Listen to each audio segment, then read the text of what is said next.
Let's cook together. Today I'm making whole roast chicken in the air fryer, and it's going to come out crispy, juicy, and tasty.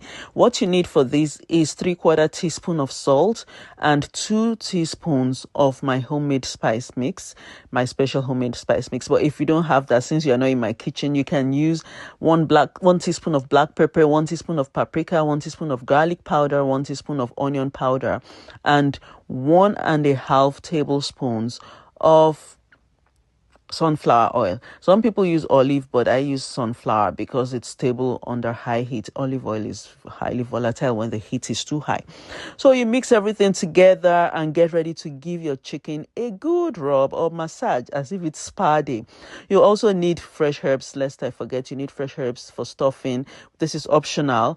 And I'm also going to add a small block of cheese in the cavity as well.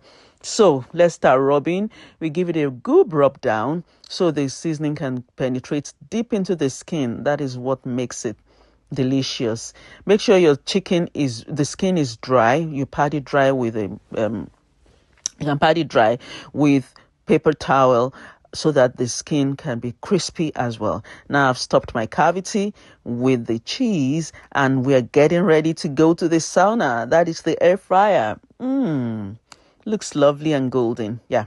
So in the air fryer, make sure the chicken breast side is up and give the chicken room to breathe, and set the temperature at 190 degrees centigrade, the timer at 30 minutes, half an hour. So the chicken breast side will cook for 20 minutes and the back side will cook for 10 minutes. And this is looking so lovely and crispy and golden. Now allow it to rest on a plate for about 10 minutes. That looks lovely, delicious, yummy. I give it a thumbs up. Yeah. Crunchy, crispy, thumbs up. Yeah. So that's it. Enjoy.